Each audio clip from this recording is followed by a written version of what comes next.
Collecting information about crop production and organizing and releasing the data is the mission of the National Agricultural Statistics Service in the U.S. Department of Agriculture. The work of the NASS is often performed under extreme secrecy. If crop data leaked out early, it could give commodity traders an unfair advantage. Today's stringent security procedures are partly the result of lessons learned way back in 1905.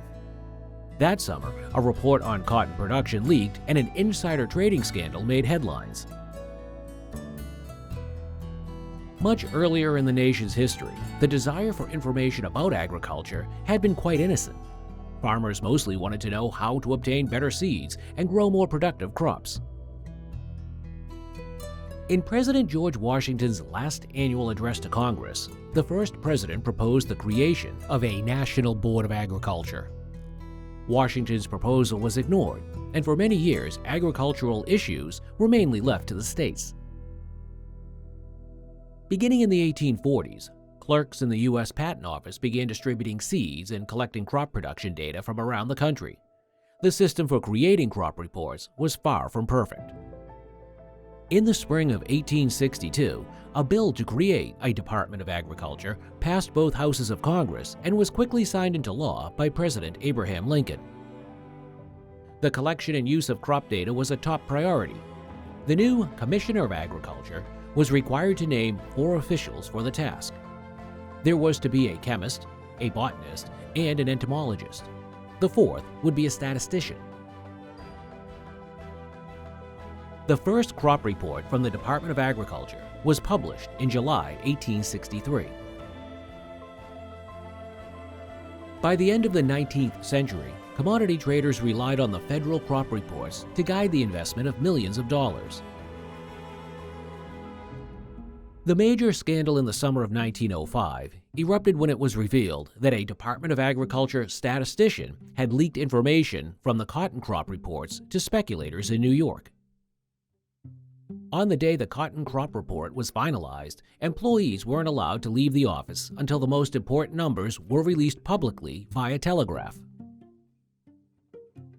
The government statistician defeated security by cleverly signaling an estimate of the crop report number using the window blinds in his office.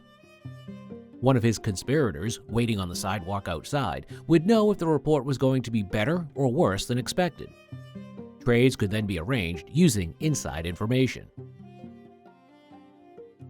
When the conspirators accidentally spilled the beans about the scheme, the episode became a public scandal. The statistician was removed from office, and efforts began to prosecute him and his associates. The government faced an obstacle.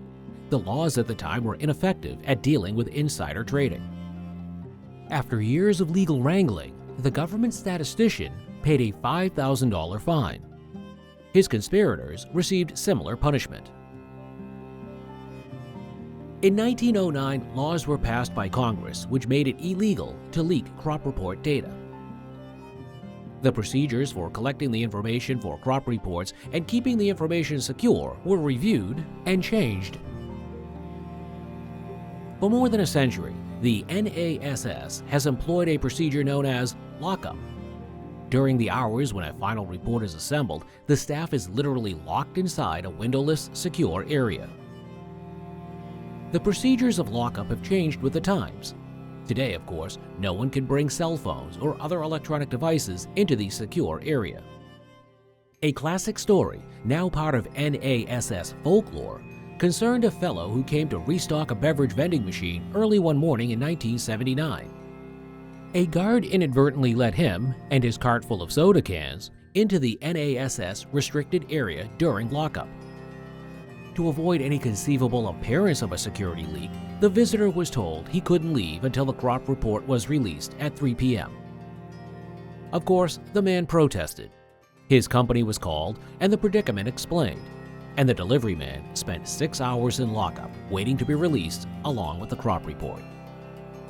If you'd like to delve deeper into the rich history of the NASS or any other federal agency, be sure to visit our agency histories page at publiceducationproject.org.